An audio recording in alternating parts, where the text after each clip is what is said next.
So, Warframe's last big update before the new war drops on the 11th of this month, the 11th of November, which means next up, new war. Later on this year, we will get the chance to play as Khal 175, Teshin, and of course Viso as well. And who knows what other characters are going to show up in the actual questline. Well, we know a few of them. Now, this next update will be mainly a quality of life update around some of the changes that have been spoken about in length on past dev streams. But they have also mentioned an upcoming Prime Vault event. And it's a bit early, but we are looking at running some type of change to Prime Vault as an event of sorts. So stay tuned for more on that. And I'm sure we're all curious as to what this could possibly be. I actually know what the event is, so I'm not allowed to say it due to NDA, but hopefully you guys really enjoy it. Now, first big change coming with the next update is the format changes spoken about in DevStream 157. So from this update onwards, your mastery rank will play a huge impact on when you pop a forma onto your Warframe. If you're mastery rank 10 or above, you will keep all of the abilities on that Warframe once you stick a forma on it, so you will no longer have to unlock those abilities again as you start to level that frame up from level 0, which should also make it easier to max rank that Warframe since you will have all of the abilities at your disposal. So mastery rank 10 and higher means you won't lose the abilities when you put a fresh forma on your Warframe.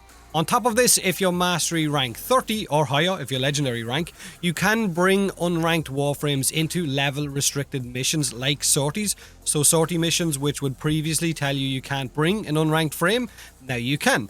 The next quality of life change coming to Warframe with this update is for the new player experience, which is one that definitely needs revamping. There is a new system being added called the Tenno Guide, which will suggest what direction new players are supposed to be going in after they have finished the Vor's Prize quest. So it's going to be an on-screen guide where helpful tips are going to pop up on the screen telling you which way you're supposed to be going next or what quests or what direction, which is definitely a much needed change. How many players over the last few years, I wonder, have turned off Warframe simply because they didn't know what they were supposed to do next and they felt lost? Direction is definitely something they need, which I kind of wish I had when I first jumped into the game, but I'm delighted that new players are now going to get it.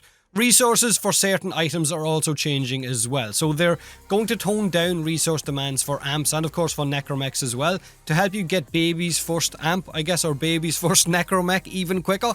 This will allow new players to start jumping into content that requires both of these items, which again would be incentive for new players to stick around. Decorations in-game will also be getting some much needed changes with a basic mode and an advanced mode for some advanced decorators out there, while also adding decoration scaling. So you can have a really tiny floof in your light set, or you can have the biggest fucking floof possible. So for those of you out there who really enjoy decorating either your dojo or I guess your ship either, then this is going to be for you.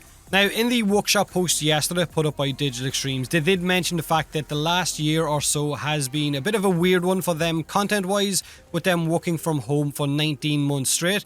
And I'll be honest, right, it's been weird for everyone. Like for me, the last 2 years have flown by to the extent that I keep referencing things that happened 2 years ago as if they happened a month ago, which is kind of mad. I keep thinking my heart surgery was this year when it wasn't. It was a lot fucking further away than that.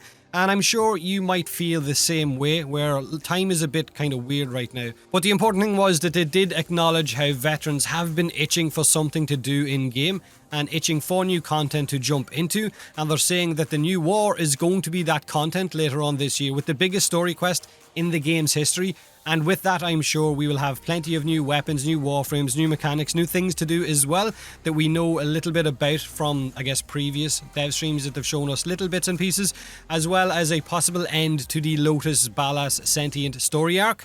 So I'm really looking forward to that. It will be nice to jump in and sink our teeth into some decent storyline. Now, that's the update coming on the 11th of this month. Like I said, right after this update will be the new war, or the next update after this one will be the new war. Have a great day, and as always, thanks for watching. Until I found that I'm invincible, nobody gon' bring me down.